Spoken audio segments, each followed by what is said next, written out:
I feel like it has a nice ring to it. Yeah, I like it as well. I would definitely like they called it WECG. Because if you say WECG, it just reminds me of WCG too much.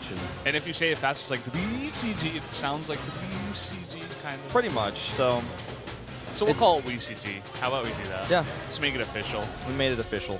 Yeah. So at least for the Salmon Council. That's what I've been calling it anyways. Like on my spare time a lot, and then people got confused. But now like you call WECG in your spare time a lot. You're just like hanging out. You're like, oh, WECG. Well, no one knows what you're talking about. You're just like, oh yeah, WECG. Well, what I meant to say is when we were talking about the qualifiers, you know, in the past. I mean, we've known about this tournament for like quite some time now. Yeah, I've been excited for it. I am so excited for this one, man. I'm really glad we have the treat to have English commentary for this because in the past, WCG's historically been covered by companies that I haven't been able to broadcast with on GameNet, for example, having an only Korean broadcast most of the time. So happy I get to finally get to commentate the Korea Nationals. You know, it reminds me of BWC. We had the qualifier for Korea. Going into the old WCS system, essentially BWC, that was in China, a very similar field. I mean, you're seeing the best players that are going into this tournament that are probably going to be the ones who win the whole thing, and you know they're like the heroes for Korea. So, as someone who's been living and commentating in Korea for 3.5 years now, I have a special place in my heart for this region, and as do I. Want to see who's going to be our heroes, man, going into China. Yeah. So far, YongHwa and Sora looking pretty good. Really have to say, if YongHwa, makes it past this round and goes on and faces only Pronosses, I wouldn't be surprised. We do have to see more of his PvP. It was only 2 games. I feel like Stats didn't do the best builds in the world. YongHwa just playing very, very solid, so we'll have to see. But here we got this winner's matchup, Sora versus YongHwa, another PvP here. And again, same bands. Same bands, literally. Different order, I guess. Deadwing band, a band that we've seen, these guys really picking quite often today. This time Sora's the one who picks it, and YongHwa picks up Foxtrot. So we have the same 3 maps, the order being KSS, Overgrowth, and the Merry-Go-Round. Yeah. So a bit of a different order. But 2 2-player maps in a row means we could have some shorter PvPs going into this one. Wouldn't be surprised. You were talking about how imaginative Sora was with this PvP, and with how safe YongHwa is, or how aggressive he is at some points. Just how solid, I guess, is the right word for YongHwa. We could see, on a shorter map, does YongHwa go for some aggression? Do they both go for some aggression? It's going to be interesting. So, I want to mention something completely unrelated to these maps, is that this is actually being broadcast here in the Nexon Arena, same place to broadcast Pro League. So if you are in Korea and you want to come down and watch these matches, say hi to us and or the players. We're all going to be here down in the arena, Korean commentators as well, as you guys can see on stage, just like normal. Yep. So come down. It's free, and you can come here anytime. And this is every Monday and Tuesday for the next month. So we're going to have 4 weeks of this Monday and Tuesday. So it's going to be at 6 o'clock. Yes. KST, so you guys can come down and do that or watch online. I know a lot of you guys are watching out there as well. Sora looking a little bit tired here, but he's chewing that gum still. Yeah. YongHwa, man, looking solid in his first PvP, but like you said, it was only 2 games. You can't get too excited after that, especially build order-wise, the things that happened there. He definitely got early leads. But I like Sora's PvP. I like how he likes to think outside the box. This could be a pretty crazy best of 3, honestly, especially with 2 2-player maps to start things off. This could be a bit wonky. I'm pretty excited about it. Going straight into KSS, wouldn't be surprised if we see another Oracle build out of one of these guys. Maybe would expect it a little bit out of Sora more so. Yeah. I would expect something weird out of Sora. Yeah. Maybe he even does like a Phoenix build or something on this map. Definitely is possible. All right. Sound blockers are in. These 2 players are getting into the zone here. The winner of this moves on first place in the group into the round of 8. The loser will have to play against the winner of the losers match. We'll have a little bit later between Cure and Stats. Yeah. YongHwa taking his sound blockers off a little bit. Yeah, he may have some clarification he wants to ask really quick. Yeah. Sometimes when you see players ask questions like this, it's something as simple as, wait, was I supposed to be red or blue? I don't understand, and they didn't respond to me in chat. Literally. Yeah, could be the simplest or the most complex of things. You never really know, just looking at their lips, especially if you don't speak Korean. Really like the yellow color of the sound blockers here. Yeah. I find that as I get older, I like the color yellow more and more. I'm not sure why. See, one day I'm just going to have a yellow Lamborghini, man. What? Okay. That's what I've decided. It's I feel a the good same choice way, for man. Lamborghini, definitely. I just like yellow more and more, too. Like, maybe one day I'll have a yellow cell phone. I don't know about that one, Wolf. I wouldn't suggest that one, actually. Won't even get a golden one, man. I'm just going to get a metal cell phone that's painted yellow. Get a yellow cell phone case or something. Go back to the yellow hair, some blonde. Could be. All right, looks like all issues are resolved, guys. It's time. Sora versus YongHwa, Protoss versus Protoss. Here in the winners match of the round of 16. Up here on the top left, you would call him imaginative. Plays a very fun style of PvP. He's Sora. Very focused. And down to the bottom right, YongHwa. Formerly IM, currently MVP. And Sora, a type of player that I said before that I used to think is outside the box, but I keep saying this is his tournament because of the tournament he's made his name for. You imagine if you won a tournament that only happens once a year, and that's all you've ever done. Like when people think about Sora, like, yeah, he got second place at WCG. You know, he didn't win it, but he did so well there. Nobody had really heard of him. He wasn't doing very well. You know, he lost to Sulky, no shame in that, but making it to the finals of that really stacked tournament and in qualifying, you know, all the way there as a Korean representative is so difficult. So Gateways come down here at the same time for both of these guys.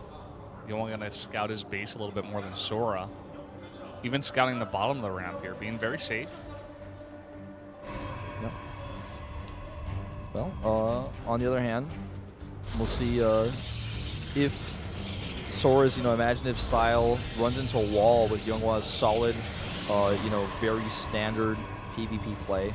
We saw completely different ideas out of him in the last two games that he played in his first Protoss versus Protoss of the day, which was once to be super aggressive and then the second time to just play safe and defensive.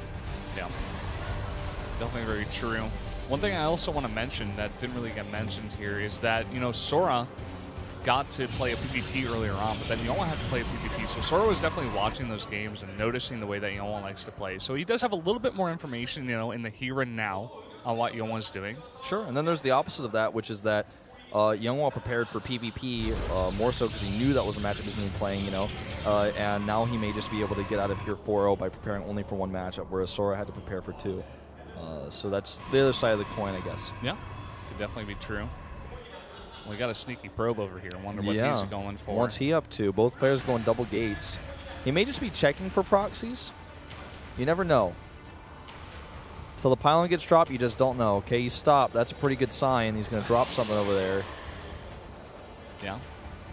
Because moving and dropping stuff is a little bit harder. Staying still and dropping stuff. Well, he's certainly not hunting anything if he's not moving. Yeah. So. Oh, but look at this. There's the pylon. He stays. Look at that rally. It's actually perfect. It's going right over where that proxy location is going to be here. Twilight Council goes down. Now the scariest part is, he doesn't check all the way, but he might. If he drops it before the scout's off, he might want to cancel that. That's going to cost him. Ooh, he doesn't. Okay, is he committing? He is committing this time. All the way, and he's going to see that Stargate. So will he cancel? That's the question.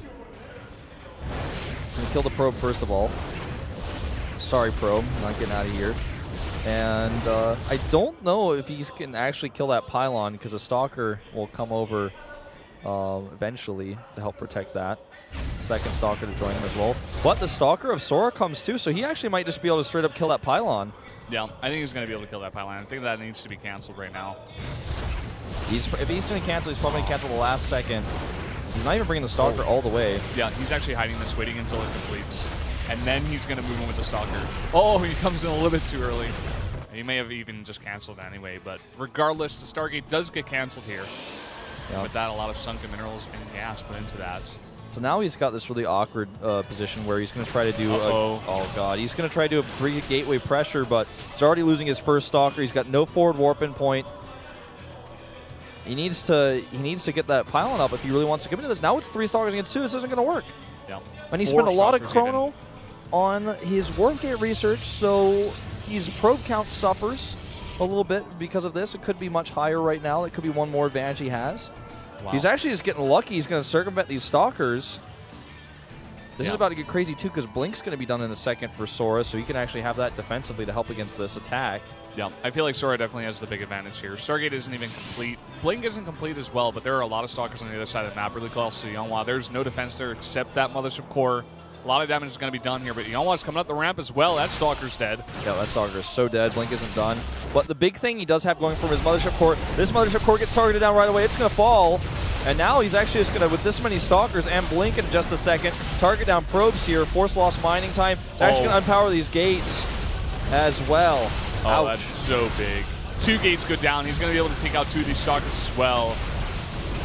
Yeah, now he's going to keep fighting probes. Yep. And with the Nexus Cannon up at home, it's impossible for YongHwa's Stalkers to get any more damage done.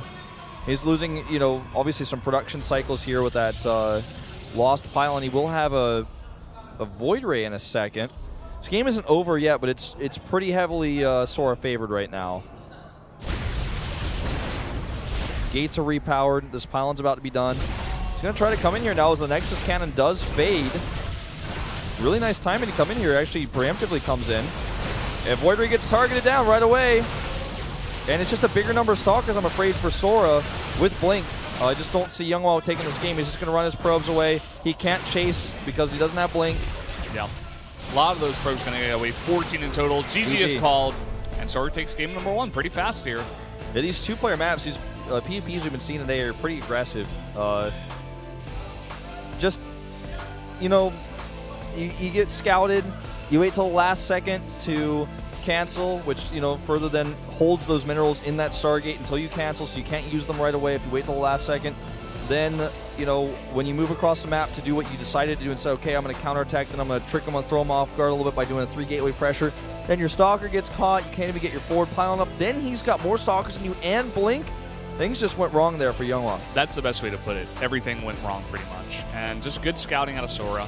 And just good map presence as well in the mid-game there. Going aggressive with his Blink Stalkers. We're going to another 2-player map here of Overgrowth. And I think one of these players is going to go aggressive once again. I don't think we're going to see a longer game here. I think we're going to see Blink again. But this time it could actually be for both players. There's a possibility we see Stargate again. But I don't think we're going to see a proxy Stargate after how things went there for YongHwa. And he's feeling the pressure. You can see him sweating there, shaking that shirt. Yeah. You never want to go up 2-0 into the winners match and then drop 0-2, because then you got to play another match, and that's just not a good position to be in. No, definitely not. All right. He's feeling the pressure right now. Sora looks confident. He's ready to just get his way out of here, break out of this group, not dropping a single set, and take that 4-0 first place victory. All right, guys, Sora versus YongHwa, game number 2 for Group B, the round of 16 here at the WECG Korea Nationals. Down here on the bottom left in the red, he's up 1-0 so far. He is Sora.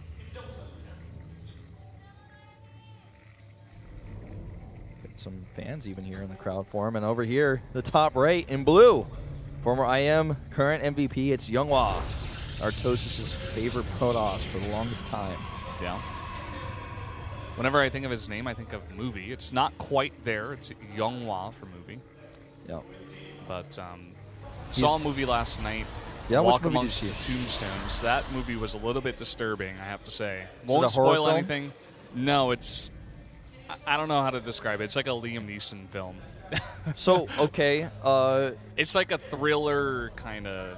It's like mystery thriller, that kind of thing. Is it suspense, like, or? Not really that much suspense, but just, I don't know. I enjoyed it, but it was a bit disturbing. That's all I'm going to say. Okay. Would recommend you go see it. Okay, maybe I will. Thanks for the recommend. Yeah. So this map, there's a bit of a wide berth to the natural. There's a lot of blink potential from low ground to main base type blinking. We're going to see a quick double gas here for both players. Really feeling like we're going to see double gate into blink for one at least of these 2 players, based on how they've opened already. That's a sneaky pylon. Yeah, that's the type of pylon that might throw your opponent off when he scouts you. It's like a reverse Maca building. That's what that pylon is. Well, he's going to make his core on the main still. Yeah. But we have seen some weird builds back in Wings of Liberty, like in the beta days, where you like hide 2 gates after you make your first gate and you rally stalkers out of it, and then rally stalker the first gate, and your opponent's like, what is he doing? And then you just get ahead from doing the pressure. I like to call that forward gate with a wolf gate, because I did it all the time, and the joke me and Artosis had about it. But there's that's not what we're going to see here, I don't think. But it's just one of these things that makes you guess, like, is he hiding tech? Is he hiding gates? Yep. What's going on? And actually, he is going to put something down here. That probe of Sora just barely misses that probe going down. Ooh, Twilight Council. We might see DTs here. We could still see Blink, but it's a very quick Twilight Council. Yeah. And an unlikely to be scouted location. Was he going to check? Oh, he does. So smart. That's so unfortunate for YongHwa. And you know what? Both times. YongHwa doesn't know that he knows, because that Twilight Council wouldn't have given vision of that probe. So he doesn't even know that he's been scouted. Okay, now he's going to know, though. He checks to see if it's been canceled. Actually, he might even want to stick around one more time. Does complete. Well, it's going to be Blink. Who knows if it was going to be Blink originally or not. I don't think so, but now he's going for that. So my prediction in that regard is at least correct for now. And we have a counter Twilight for Sora as well. So both players going down that Twilight path. Yeah. Bit of a quicker Blink here for YongHwa, whereas the gates are coming out here for Sora ahead. And that means that Sora's going to have a little bit more of an early stalker presence. As you can already see on the map, he's dominating the control of the map. He's going to be able to walk up this ramp easy peasy with his stalker, Mothership Core, and he's got a probe here. And you know what? Let's not forget, he's got Warp Gate Research about to finish, too. This is looking pretty rough. He's actually going to be able to start taking away this pylon, unpower that Blink Research. This is kind of annoying, though. Nothing over here to deal with this Stalker's rally out. You know, he is getting a lot of damage done here, maybe 2, 3, even possibly 4 damage there, or 4 probes there, rather, but he's going to have to recall, and that's a lot of energy going down. Look at this huge time warp goes down. He's able to pick off one of the Stalkers. This is like... oh, God, he's going to get the other one. This may actually just be game ending. He's going to be able to at least kill those probes. He has high ground vision now for the rest of his Stalkers he's warping in. And it looks like he's not even going to all in with this. He's just like, all right, I'm going to take small advantages from this forward pylon I've got. Notice the Mothership Core is totally out of position here. It's not there. And he's just able to walk up here. No Nexus Cannon. He can recall after he kills some of these Stalkers if he wants to. He's got more Stalkers coming in, though, so he's going to stick around at least a little bit longer. Taking a lot of damage on his own Stalkers, but he's still getting the favorable trade here. He's delaying a lot of mining time here. He may actually just win the game off of this, even though it's not the plan. Oh, he doesn't have enough energy for a recall because of that time warp earlier. Yeah. But still, I think he just wins the game here. He's doing so much damage to a lot of these probes that weren't mining for a long time, and there's 3 more Stalkers coming through, but a 4th one comes up here for Sora. And he already damaged the first one that was warping in. Blink does finish here, actually. So he's got that going for him, but he's down to 12 probes now, and still he's got nowhere to run now with the rest of his Stalkers. He's losing too much here. Yeah. Dark Shrine follow-up there for Sora. I must say that on the production tab, but not sure if it's really going to come into play regardless. He's already doing so much damage. He's actually going to kill a few more probes here and damages that Stalker further. And yeah, he can blink, but where's he going to blink to? He's basically got nowhere to run. Probes come off the line. Good micro here at the last second by YongHwa, but Sora, man, is taking convincing 4 out of this group. Yeah. Getting first place, and I'm telling you, this is his tournament. This is what he loves. You can really tell how badly these players want to win. They're trying so hard. GG. You really can. You just do not see players stay in games this long normally when the advantages are as they are. It's so true. Stats staying in for so long against YongHwa, even when he was down to a 1/3 of the army supply of YongHwa. And then here, YongHwa, he was trying to blink his way to victory, but with about 9 probes, he wasn't quite able to. But I keep saying this is his tournament. He got 2nd place last time. He's most known for this. He had an incredible performance today. He's going to get out in 1st place. And I personally think he's going to be one of the favorites to actually get out of this qualifier. I mean, he looks really solid already. And the Sora hype is real. It's real, man. It's true. You know, I would say beating YongHwa not as impressive as beating Cure. But YongHwa did play really well in the previous PvP series. I still think beating Cure is a bigger story, but you know, beating YongHwa so well, like crushing him like that 2-0 with the games that look 2-2-0s. not even close Yeah. in the PvP there in that winners match. Just Yeah, it seemed like YongHwa was trying to just be a little bit too cute, and Sora just had his number. He scouted him all the way, saw everything from the beginning, and there was just nothing YongHwa could do from there. I feel like if he played a little bit more solid like he did against Stats, we could have seen a closer PvP there, but in the end, YongHwa goes down. well, you know, YongHwa still has a chance to get out of this group though, because he is going to drop down to that finals match, and he's going to play against the winner of either Cure or Stats. That PvT we'll be having coming up here after a quick commercial break. Sora walking out of the booth right now, looking really happy, really pleased with himself, relieved even. Such an incredible score, though, to come out of this 4-0 and such a solid group. He's got Fangirls even surrounding him the second he gets out of there. he's like, I got to go change. They're after him. All right, guys, before we go to this PvT and our losers match, we've got a quick commercial break, so stay tuned.